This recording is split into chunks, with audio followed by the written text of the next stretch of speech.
primera vez. Hay personas que nos están visitando en el día de hoy, ¿puede ser? O ya, sí, hay algunas visitas. Veo por ahí algunas personas que están por primera vez entre nosotros. Les damos un aplauso de bienvenida. Dios les bendiga. Gracias por acompañarnos. Amén. No se ha dado la noticia, pero yo, como soy muy chismoso y lo cuento todo, la iglesia va a seguir creciendo de una manera u otra. Amén. Entonces, ¿lo digo o no lo digo? Bueno, mejor que lo digan ellos, ¿no? Diego y Damaris tienen una noticia que darnos en esta tarde. Pues no sé qué tienen que contarnos, ustedes dirán. Dice que no se ha enterado, dice. Pues apañado vamos. Buenas tardes, hermano. Nada, estamos embarazados. Muy bendecidos. Los dos. Pareces tú más que ella. Sí, parezco yo más, exacto. De momento, esperemos que cambie la cosa. Muy bendecidos y bueno, damos gracias a Dios por permitirnos esta oportunidad, el privilegio de convertirnos en padres, así que nada, estamos muy felices. Enhorabuena, gloria a Dios. Que sea de gran bendición. Amén, amén. Gracias al Señor por esta bendición. Muy bien, hermanos. Dentro de muy pocos días va a comenzar la escuela bíblica.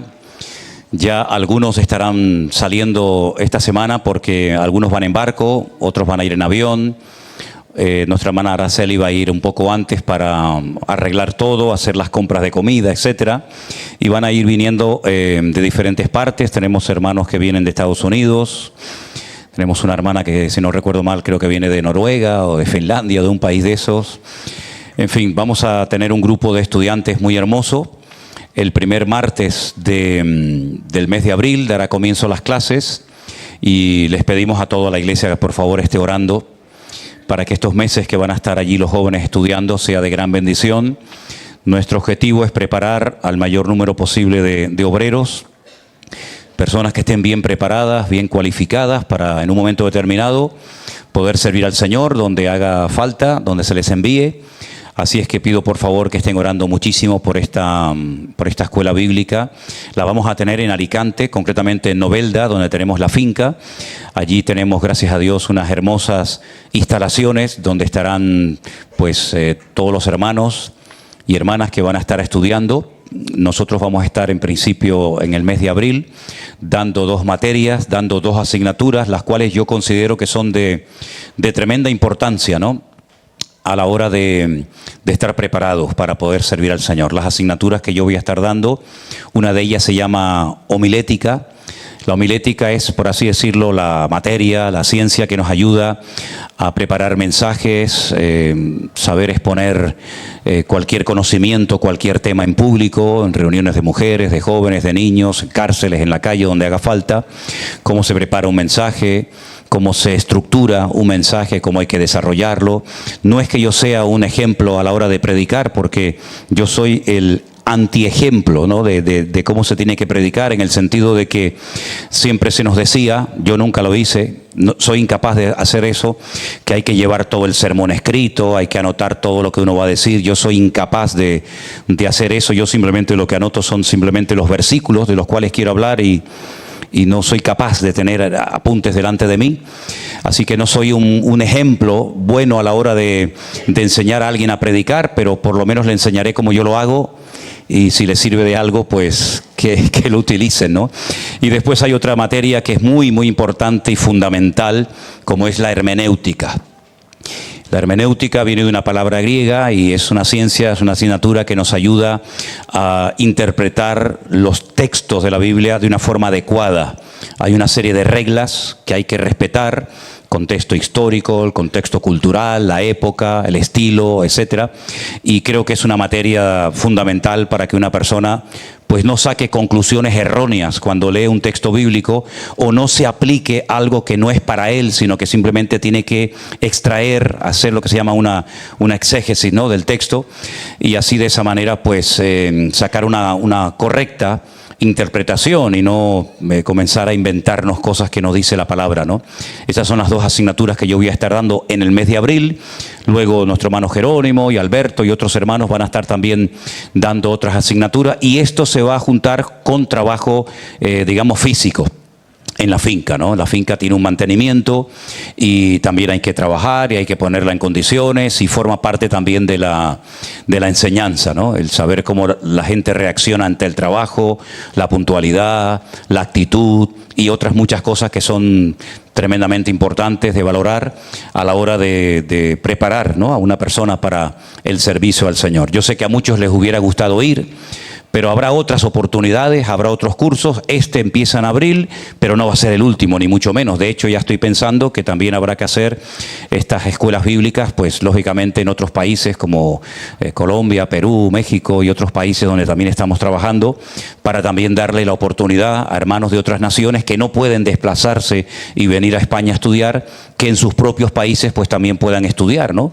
Y prepararse, porque la obra está creciendo mucho y necesitamos gente cualificada. Y no solamente es importante tener una buena actitud y una buena disposición, sino que hay que estar preparado, y más en estos tiempos difíciles, ¿no?, donde abundan las doctrinas y teologías y herejías, pues hay que estar preparado, como dice la Biblia, para ser un obrero aprobado por Dios. Amén, hermanos. Así que contamos con vuestras oraciones, ¿verdad que sí?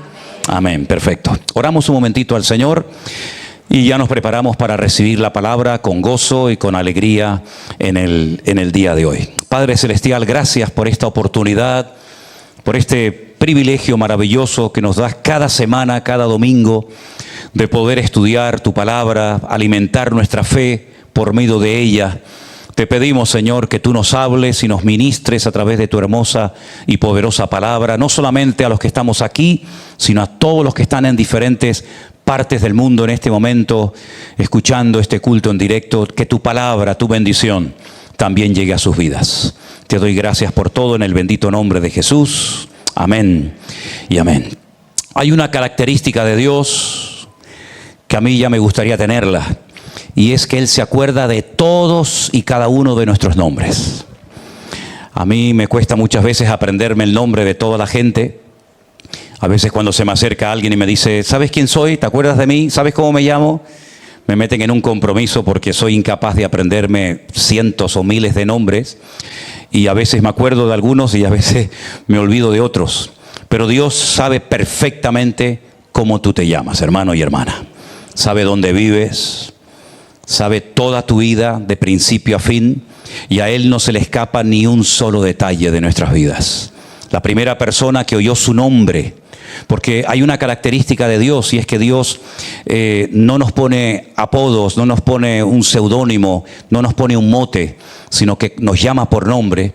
Ya digo, la primera persona que oyó su nombre de labios de Dios fue Adán. Cuando éste peca, intenta esconderse de la presencia del Señor, porque sabe que ha cometido un pecado tremendo, ha desobedecido su palabra, se ha desconectado de Él, ha seguido la voz de Eva, que le sedujo y le engañó.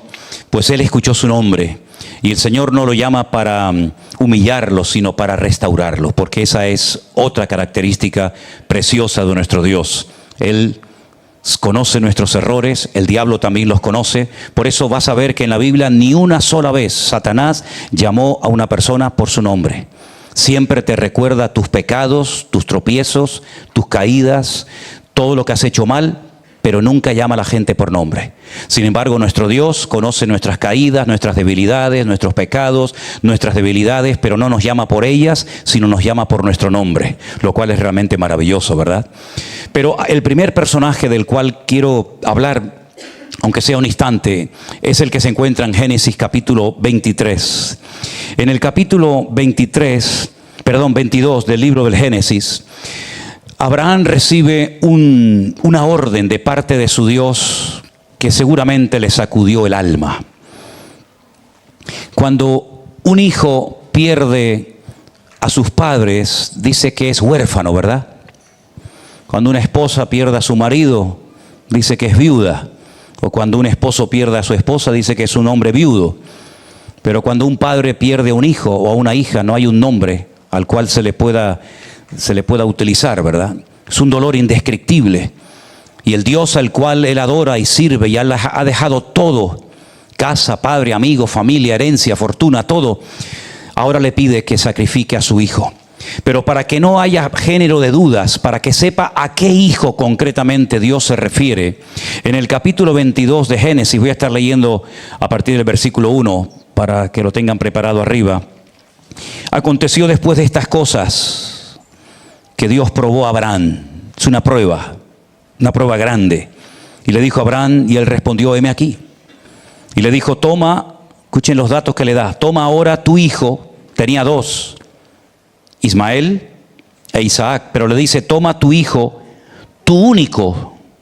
Pero bueno, yo tengo dos, ¿cómo que el único? No, a Isaac, a quien amas, y vete a tierra de Moriat y ofrécelo allí en holocausto sobre uno de los montes que yo te diré.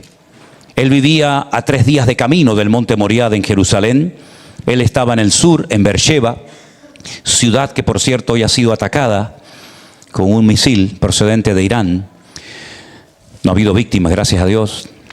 Y este hombre emprende un largo viaje con su hijo porque Dios le ha dado la orden de sacrificarlo sobre un altar. No cuestiona la orden de Dios. Seguramente, como cualquier padre, estaría roto por dentro, pero no expresa su dolor a su hijo, sino que más bien le transmite fe y confianza a su hijo cuando éste le pregunta, padre, veo que llevas el cuchillo. Padre, veo que llevas la leña. Llevas absolutamente todo lo necesario para presentar un sacrificio sobre un altar, pero falta lo más importante, falta la víctima, falta el cordero. Y Abraham no le dice, tú eres la víctima en esta ocasión, sino que le dice, el Señor proveerá. Siempre es así. En los momentos más dolorosos de la vida, cuando parece que todo se cierne contra nosotros, el Señor siempre viene en nuestro auxilio. Él es nuestro pronto auxilio en las tribulaciones de la vida. Amén, hermanos. Y entonces cuando Él le dice a su hijo, el Señor proveerá, ya no hay más preguntas, ya no hay más diálogo. Los dos se dirigen rumbo al monte Moriat, pero es tan grande la fe que Abraham lleva en su corazón, que si ustedes leen el capítulo 22 entero, que no lo vamos a hacer esta noche, la Biblia dice que cuando algunos de sus criados los dejó en un lugar aparte para él ir con su hijo solamente al monte Moriat y sacrificarlo sobre un altar, él dijo algo tremendo, algo que a veces leemos y se nos pasa así, por la vista y no nos fijamos, ¿no? Iremos, adoraremos y volveremos. ¿Cómo volveremos? No lo sé, pero mi Dios no me va a fallar, porque yo acabo de declarar, yo acabo de confesar mi fe, que Dios proveerá. Y Dios proveyó. Pero estando allí ya preparado Abraham para sacrificar a su hijo, en el capítulo 22, el versículo 11, dice lo siguiente. Entonces el ángel del Señor dio voces desde el cielo y dijo, Abraham, Abraham. Y él respondió, heme aquí. No extiendas tu mano sobre el muchacho ni le hagas nada, porque ya conozco que temes a Dios por cuanto no rehusaste tu hijo, tu único. Esta es una prueba realmente increíble por la cual tuvo que pasar este hombre.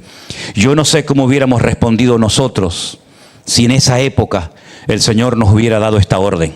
Pero Abraham no le falló a Dios y Dios tampoco le falló a Abraham. Sabemos que Dios nunca a nosotros nos va a fallar. ¿Estamos de acuerdo en eso, verdad? No le fallemos nosotros tampoco al Señor.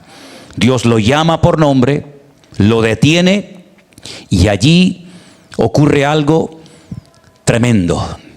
Un animal ocupa el lugar del ser humano, en este caso de Isaac. Hermanos queridos, muy cerca de ese monte, muy cerca, no en ese, pero muy cerca de ese monte, miles de años más tarde subió un hijo, pero en este caso solo, cargando una cruz. Y en aquel momento no se oyó la voz del Padre, la voz de Dios, diciendo alto, no le hagan nada, no lo crucifiquen, no se metan con él, sino que guardó absoluto silencio, porque era necesario que el Cordero de Dios, que quita el pecado del mundo, muriera por nosotros. Aquella cruz, aquel trozo de madera, quedó manchado con la sangre de Jesús. Pero ustedes saben que en estos próximos días se va a celebrar la Pascua. En Israel se va a celebrar la fiesta de la Pascua, Pesaj. Y dice la Biblia que la última noche, la noche de la liberación de la esclavitud en Egipto, después de mucho tiempo de penurias, La Biblia dice que tuvieron también que poner manchas de sangre en los postes, en las puertas de sus casas. Era la única manera de evitar la muerte de los primogénitos.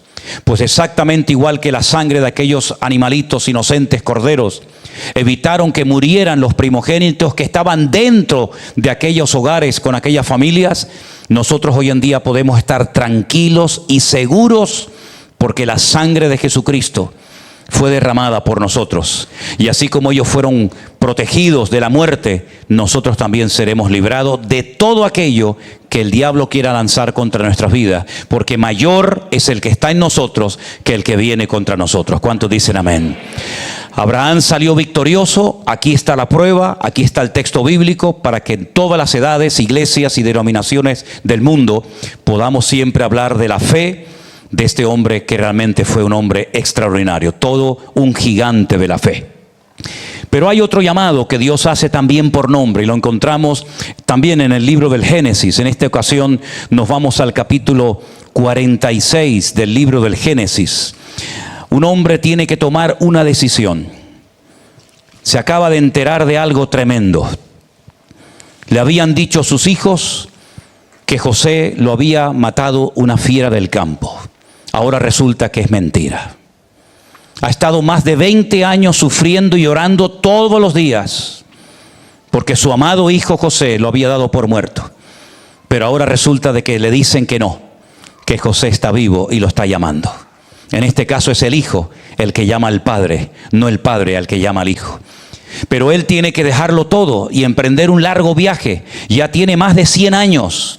Es un largo viaje, peligroso. Pero también hay una expectativa, hay un gozo en su corazón, porque va a encontrarse con su hijo José, al que daba por muerto. Y tiene temor, ¿qué hago? Y entonces el Señor le habla en Génesis capítulo 46 y le dice: salió Israel con todo lo que tenía y vino a Beersheba y ofreció sacrificios al Dios de su padre Isaac. Y habló Dios a Israel en visiones de noche y le dijo: Jacob, Jacob. Y él respondió: heme aquí. Y le dijo: yo soy el Dios de tu padre. No temas descender a Egipto, porque allí yo haré de ti una gran nación. Dios le habló y llamó por nombre a Abraham en medio del dolor. Ahora Dios llama a otro patriarca, en este caso Jacob o Israel, en medio de un momento en el que tiene que tomar una decisión y hay temor en su corazón. Ya no es un joven con aquella fuerza que siempre caracterizó a Jacob, ahora es un anciano. De hecho, cuando él llega a Egipto y José le presenta al faraón su padre, el faraón se le queda mirando y le hace una pregunta interesante. Le dice: ¿tú cuántos años tienes?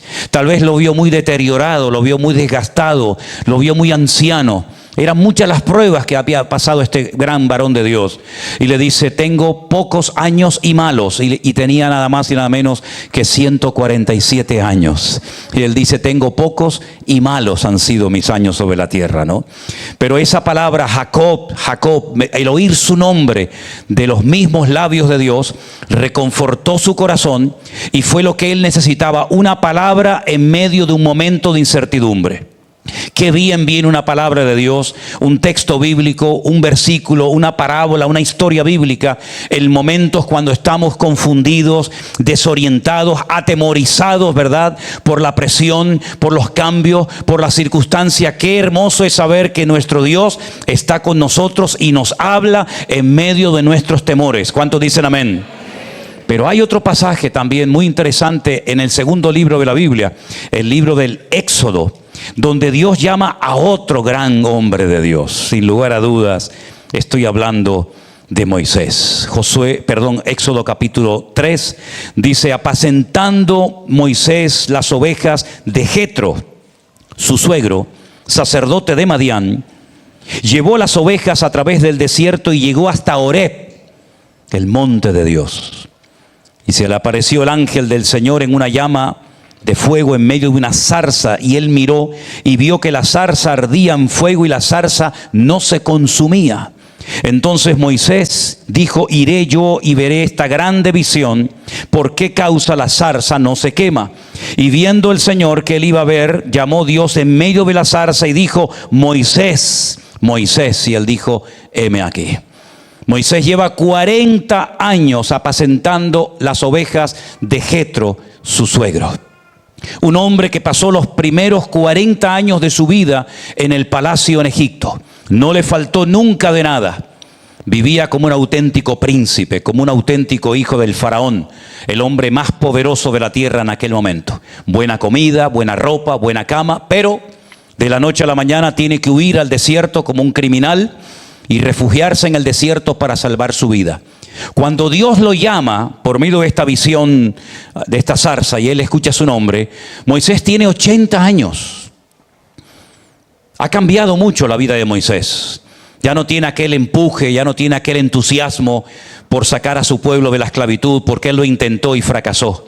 Pero Dios nos llama en medio de nuestros fracasos. Amén, hermanos. Dios llamó a Moisés cuando ya aparentemente no había futuro, no había esperanza para él. Y él oye su nombre, Moisés, Moisés. Y Dios lo llama para que vuelva a Egipto y saque a su pueblo de la esclavitud, cosa que sucedió. Así que vemos cómo en distintas circunstancias de la vida Dios nos llama. En medio de la prueba, en medio de la incertidumbre, en medio del anonimato en el que se encuentra Moisés allí en el desierto, cuidando ovejas de su suegro, esperando simplemente pues eso, la muerte, que pasen los días y que se acabe todo. Pero sin embargo él no sabía que todavía le quedaban 40 años más de vida, que sin lugar a dudas fueron los mejores años de su vida. Hay un intermedio entre Egipto y el desierto, donde lleva al pueblo de Israel durante 40 años, y fue ese desierto, ese lugar de preparación. Cuando Dios lo llama, él ni siquiera se atreve a volver a Egipto, porque él dice que ya no sabe hablar bien, que no se sabe expresar correctamente, que no les van a creer, que no lo van a aceptar. Sí, un hombre lleno de dudas, con unas incertidumbres tremendas que estaban dominando su corazón. Pero cuando Dios llama a la persona que Dios llama, lo reconforta, lo cambia, lo transforma y lo fortalece para la obra a la cual Él nos llama. Amén, hermanos. También hay un llamado muy bonito en el libro de Samuel. Me imagino que ustedes ya se están imaginando a quién me refiero. Durante la noche, cuando ya los servicios del tabernáculo se habían terminado, cuando incluso el mismo sacerdote Elí está en la cama, cuando todo está en silencio y parece una noche más como cualquier otra, Dios llama nada más y nada menos que a un jovencito, llamándolo por su propio nombre. La historia, el llamado es preciosa. Se encuentra en 1 Samuel capítulo 3. Yo voy a leer en el versículo 10, donde dice: vino el Señor y se paró y llamó como las otras veces: Samuel, Samuel. Entonces Samuel dijo: habla, porque tu siervo oye. No conocía la voz de Dios. No sabía que era Dios el que lo estaba llamando. De hecho, la primera vez que escucha su nombre, va al aposento del sacerdote Elí y le dice: dime. Y el sacerdote dice: hijo, tranquilo, acuéstate, yo no te he llamado. Y así la segunda vez, hasta que en la tercera ocasión Elí se da cuenta de que algo raro está pasando. Él no lo está llamando, pero Dios sí lo está llamando. En medio de la noche, en medio de la calma, ¿verdad? En medio de un caos ministerial como había en aquel tiempo, donde el sacerdocio estaba corrompido, donde los hijos del sacerdote eran tremendamente blasfemos y con un testimonio pésimo, donde el sacerdote Elí había perdido toda la autoridad espiritual y natural sobre sus hijos. La Biblia dice que Dios llama a Samuel. Cuando parece que ya es demasiado tarde, cuando ya es de noche, cuando ya no hay nada que hacer, es cuando Dios se presenta a la vida del joven Samuel y lo llama. Y yo quiero que sepas que no es demasiado tarde en ningún momento de tu vida, por muy duro o por muy difícil, las circunstancias dolorosas para tu vida, el Señor te llama porque conoce tu nombre.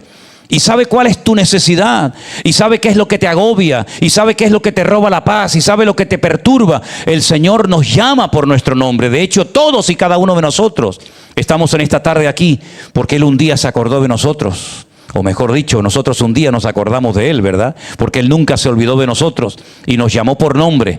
Pero el nombre que tenemos ahora, mis queridos hermanos, aunque Dios lo conoce, porque fue el nombre que nuestros padres nos pusieron, hay una promesa preciosa en el libro del Apocalipsis, el último libro de la Biblia, que dice que en aquel día, cuando estemos en su presencia, el Señor nos dará un nombre nuevo, un nombre que solamente Él conoce. Y yo estoy seguro que no tendremos ningún problema en recordar los nombres que nos han puesto nuevos en el cielo. Yo creo que tendremos una memoria realmente espectacular. Y me alegro mucho sobre todo por estas hermanas que vienen sobre todo de Cuba, que tienen unos nombres bonitos, ¿no? Pero tan raros que a mí me resulta imposible aprendérmelos. Así que espero y confío que en el cielo me venga a la memoria para recordar los millones y millones y millones de nombres de todos nuestros hermanos en Cristo que estaremos juntos en la eternidad, en la presencia del Señor. Amén, hermanos. Seguimos con los llamados de Dios, seguimos viendo ejemplos de cómo Dios llama a las personas por su nombre. Nos vamos al Nuevo Testamento, ¿les parece? Al libro de los Hechos. En el libro de los Hechos, yo siempre he dicho que hay un hombre al cual Dios le paró los pies. Esa expresión que muchas veces utilizamos nosotros, oye, le paró los pies. Hasta aquí llegaste, amigo, ¿no? En el libro de los Hechos, en el capítulo 9, hay una persona llena de odio en su corazón, un odio disfrazado de religiosidad, pero que es tremendamente peligroso, porque ha recibido poder, cartas, autoridad de las autoridades de Jerusalén para ir incluso a Damasco, capital de Siria, a aprender a los que él creía que había que torturar y volverlos a forzar a volver al judaísmo. Y este hombre se llamaba nada más y nada menos que Saulo de Tarso.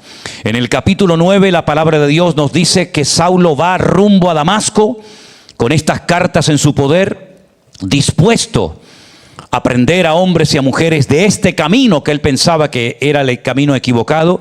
Y Dios le para los pies cuando se presenta en el camino, lo tumba a tierra, se queda totalmente ciego y oye una voz que le dice: Saulo, Saulo, ¿por qué me persigues?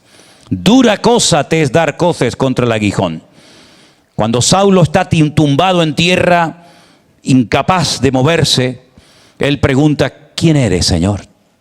Y entonces la respuesta le dice: yo soy Jesús a quien tú persigues. ¿Quién le iba a decir a Saulo de Tarso, aquel rabino tremendamente preparado, que se iba a encontrar nada más y nada menos que con el Mesías de aquellos hombres y mujeres que le habían entregado su vida al Señor Jesucristo? En esa ocasión, ese llamado, esa voz le cambió la vida para siempre. En 3 ocasiones, me llama mucho la atención esto, en 3 ocasiones él cuenta su testimonio, cómo pasó de ese odio a ese amor por las almas perdidas en el libro de los Hechos. Cuenta su testimonio delante de autoridades, cuenta cómo el Señor le paró los pies, le cambió la vida y Dios rompió los planes que él tenía, creyendo que eran los correctos. Y años más tarde, cuando él escribe una carta, él dice que todo eso lo hizo por ignorancia, porque no conocía el amor de Dios. ¿Cuántas cosas podemos hacer en la vida, aparte de las que ya hicimos, por ignorancia? Por desconocer la voluntad de Dios, por no saber cuáles son los planes y las metas y los propósitos de Dios para nuestra vida. ¿Cuántos errores podemos cometer por estar haciendo algo, por ocupar nuestro tiempo, recursos y energía a cosas que no son de la voluntad y del agrado de Dios? Muchas veces he pensado esto. Y me entristece a veces ver a creyentes que hacen planes y proyectos, y ahora voy a hacer esto, y ahora voy a ir aquí, y voy a comprar aquí, y voy a vender por allá. Y no digo que esté mal hacer planes, no estoy diciendo eso. Pero dice la palabra de Dios que toda determinación, toda decisión deberíamos siempre de tener claro que es si Dios quiere. Amén, hermanos. Si Dios quiere, iré aquí o allá. Si Dios quiere, me casaré con este o con el otro. Si Dios quiere, compraré o venderé. Y si Dios quiere, me quedo sentado toda la vida, si esa es la voluntad de Dios para mi vida. Qué importante es conocer la voluntad de Dios. Pablo cometió errores terribles. Dice que iba casa por casa haciendo daño, torturando a la gente, porque él pensaba en esa sinceridad equivocada, que esa era la voluntad de Dios y que él estaba honrando y sirviendo al Señor. Bueno, hermanos queridos, hoy en día vemos también cómo hay religiones que hacen cosas terribles creyendo que esa es la mejor manera de agradar y de honrar a su Dios. Y es todo lo contrario. Yo creo que mucha de la gente que ha utilizado el nombre de Dios, el nombre de la religión, me da igual cualquiera que sea, o el libro que sea, para torturar, para matar y para hacer daño, en el infierno les va a pesar toda la vida lo equivocado que estaban y cómo cogieron caminos totalmente equivocados. Dios tuvo misericordia de Saulo de Tarso. Se convirtió en un instrumento tremendamente poderoso en las manos del Señor. Nosotros tenemos que estar sensibles para escuchar la voz de Dios y para que si en un momento determinado Dios cambia nuestros planes o rompe nuestra agenda, no pasa nada, porque aquí de lo que se trata es de no hacer mi voluntad, sino hacer la voluntad de Dios, que como hemos dicho en muchas ocasiones, es santa, es agradable y es perfecta. ¿Cuántos dicen amén? El Señor Jesucristo también llamó en varias ocasiones a algunos personajes. ¿Se acuerdan ustedes cuando dice la Biblia que iba caminando por la calle y un hombre pequeño de estatura? Su historia se encuentra en Lucas 19, por si la quieren leer.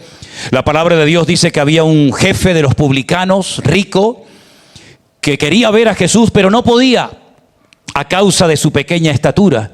Y dice que se suba a lo alto de un árbol sicómoro, un árbol que es muy fácil de trepar. De hecho, uno de los sicómoros más antiguos del mundo, que se lo llevamos a enseñar muchas veces a los hermanos cuando viajamos por aquellas tierras, se encuentra en Jericó. La gente va y se saca fotografías al lado de aquel sicómoro gigante, ¿no? Que no es de la época de Jesús, pero bueno, es un árbol muy antiguo. Él se sentó pacientemente en ese árbol esperando a que Jesús pasara. Él se conformaba simplemente por ver la silueta, la cara del Señor Jesucristo, nada más que eso. Quería verlo. Él ni se imaginaba que podía hablar con él o que podía incluso, como después sucedió, llevárselo a su casa a comer.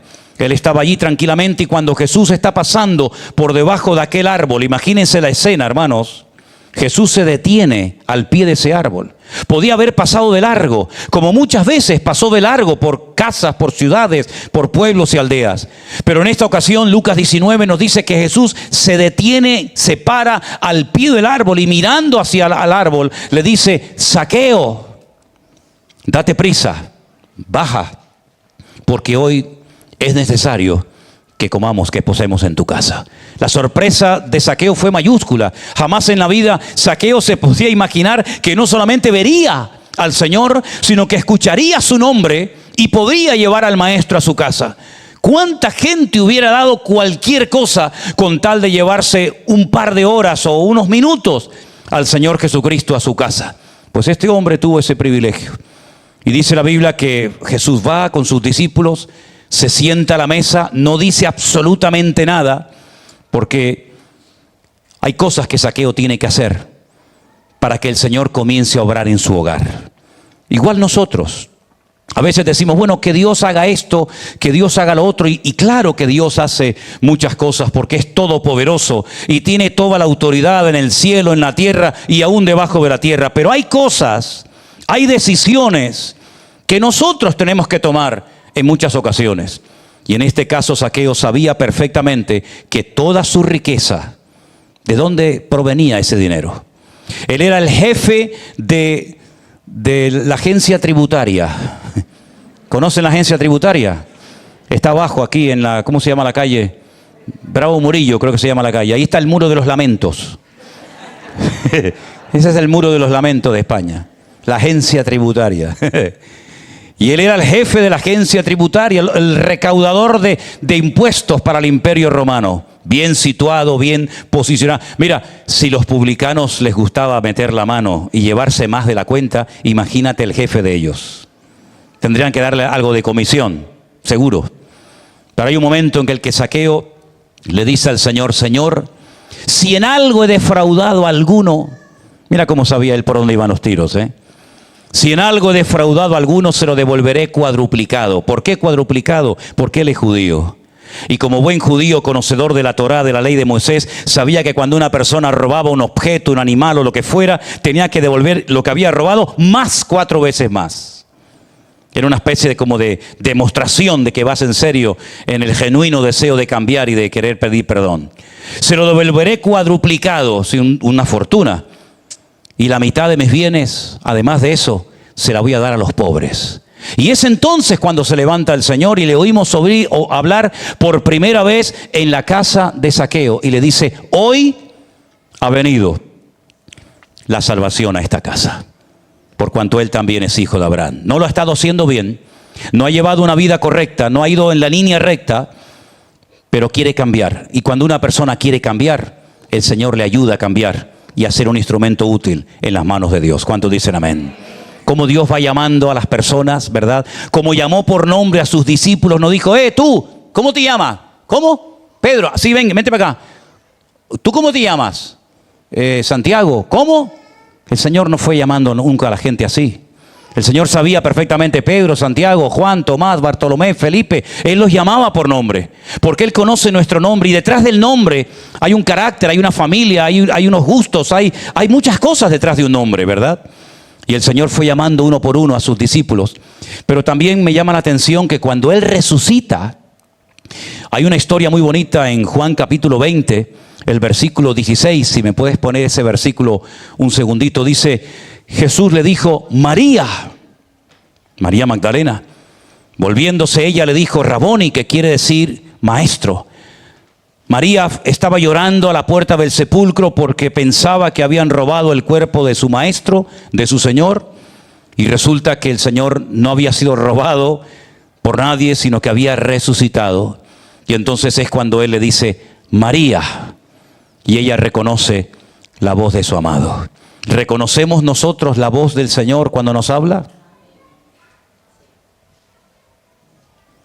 Entonces, ¿por qué hay cristianos, incluso pastores, que nos escriben y nos preguntan, hermano, ¿lo que estoy sintiendo será de Dios?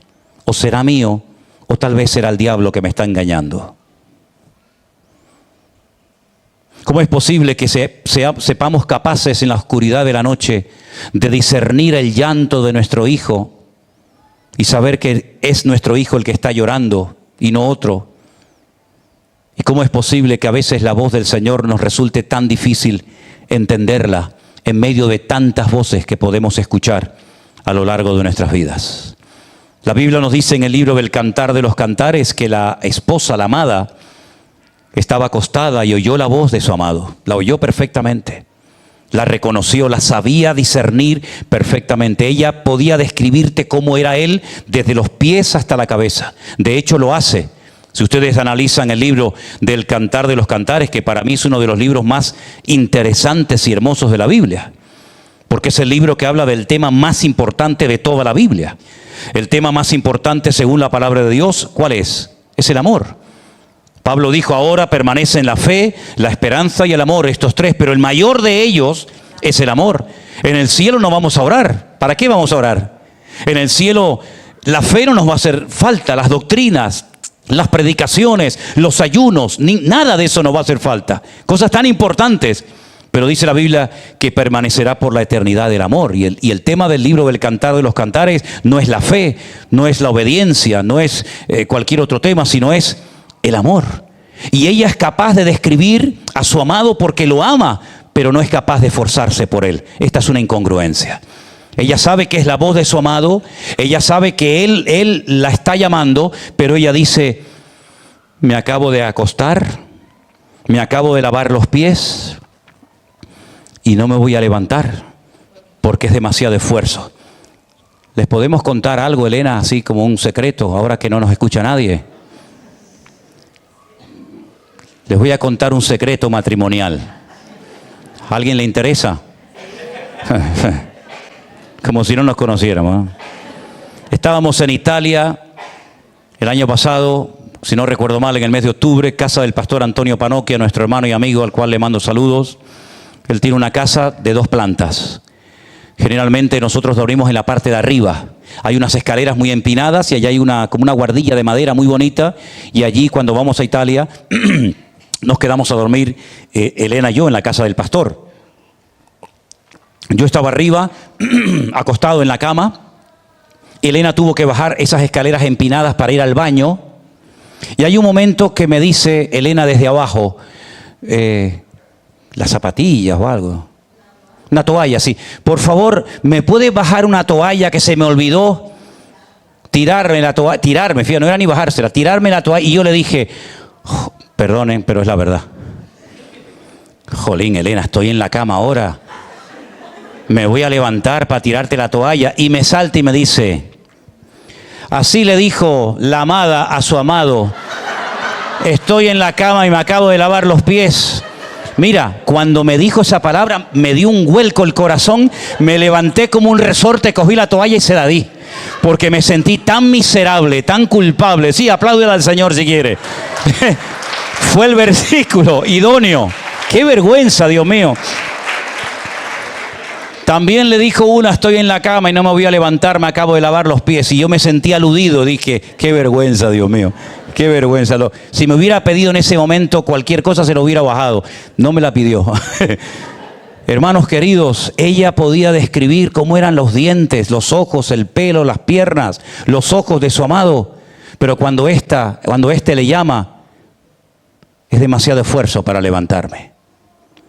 ¿Y es que acaso no nos ha pasado a veces a nosotros? Es que ahora no puedo, Señor. Ahora ponerme a orar, yo no puedo, estoy cansado, llevo todo el día trabajando. Ahora ir al culto otra vez, ya iré la semana que viene, yo he trabajado mucho esta semana. Le dicen algunos a las esposas o viceversa. Prepárate, vamos al culto, vamos a esta actividad. No, hoy estoy cansado, no tengo ganas. Somos iguales.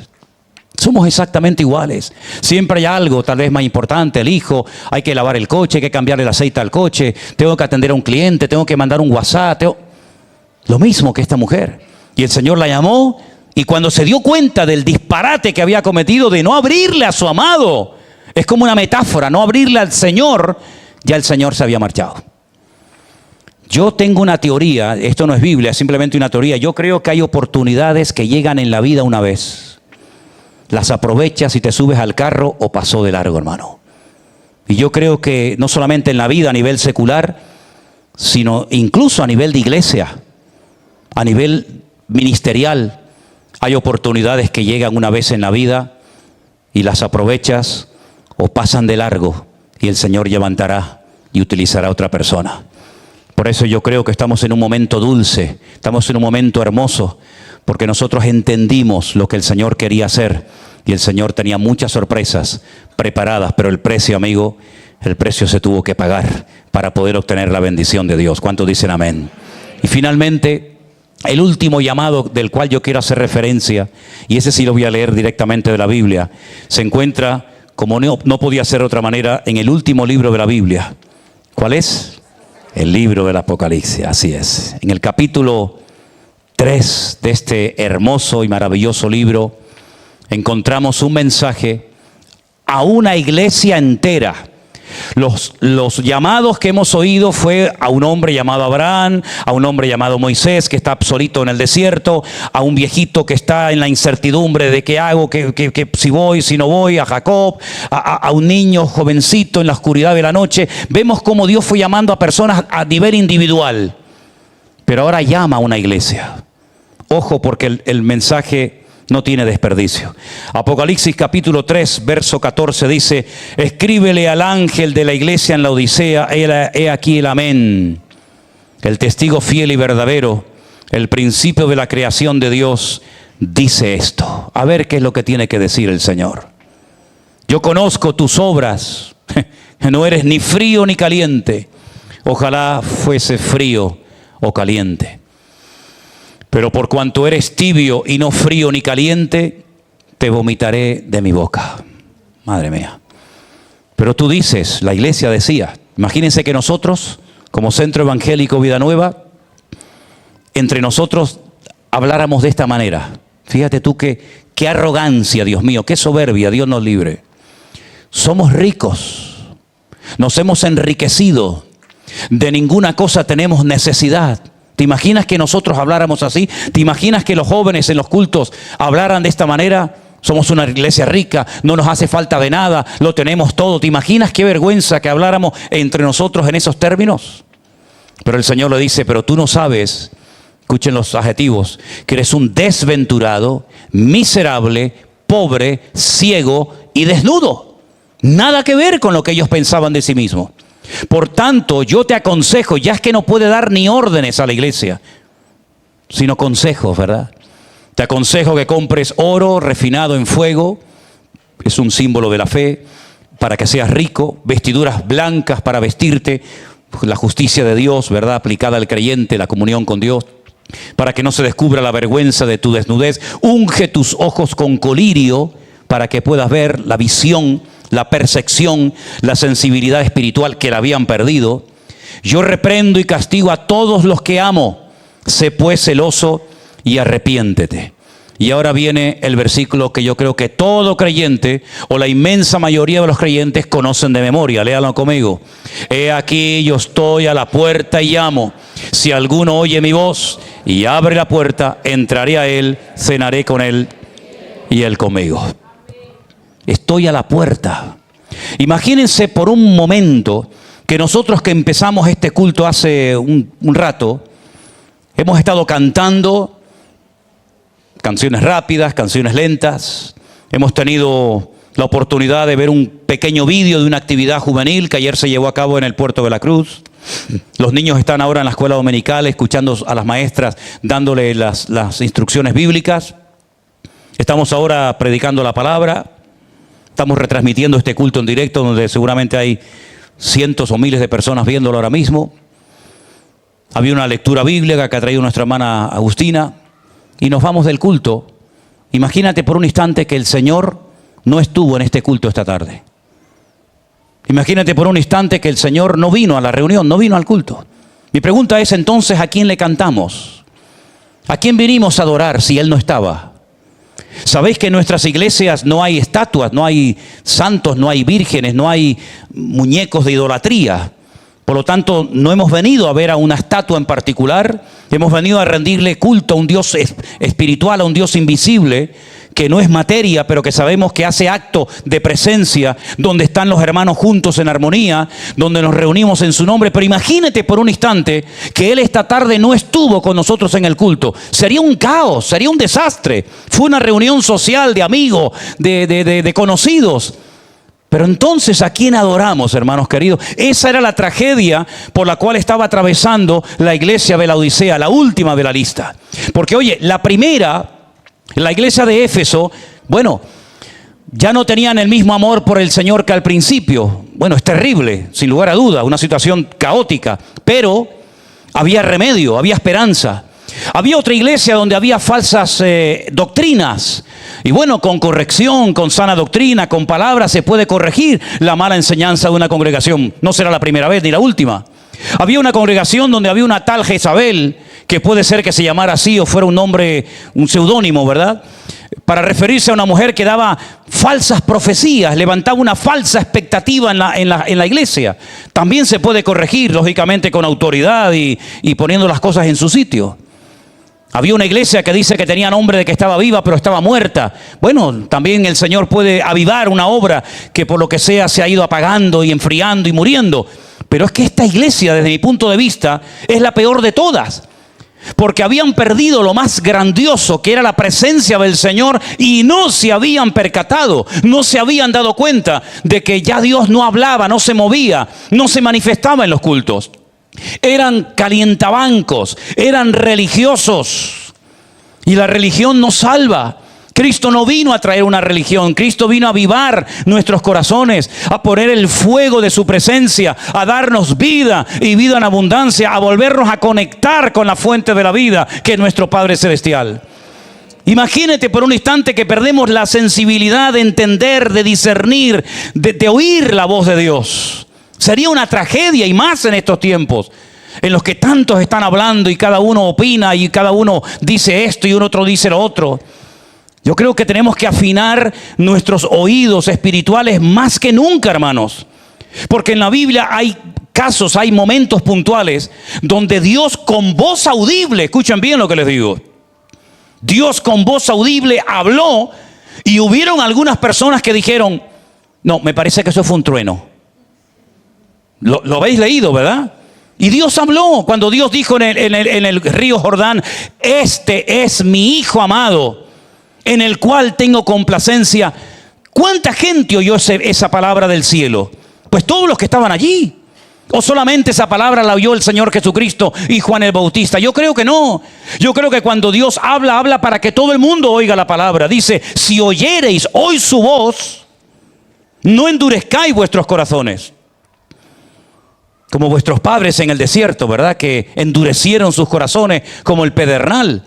Yo creo que cuando Dios dijo, este es mi hijo amado, le estaba señalando el camino, la persona idónea para ocupar en nuestro lugar en la cruz del Calvario. Ya no sirve con presentar corderos y ovejas y cabras en el templo de Jerusalén. De hecho, aquello era un antro de corrupción terrible, hasta el punto que el Señor dijo que su casa, que tenía que haber sido una casa de comunión, de relación, de oración para todas las naciones, la habían convertido ellos mismos en una cueva de ladrones.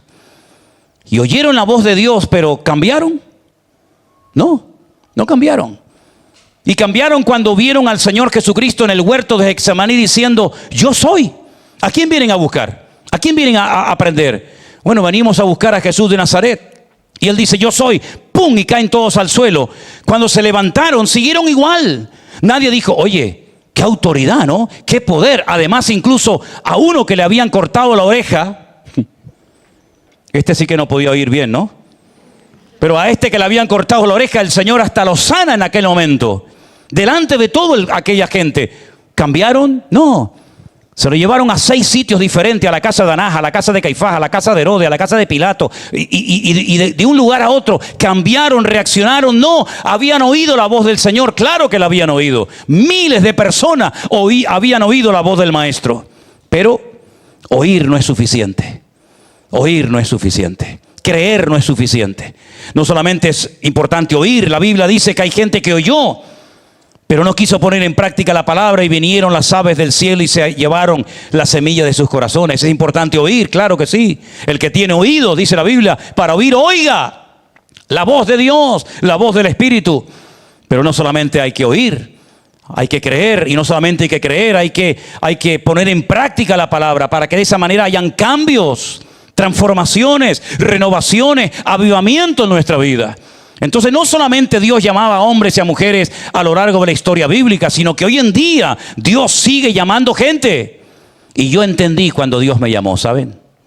Yo entendí cuando Dios me llamó y me habló claramente para dedicarme a lo que llevo haciendo por 45 años de mi vida.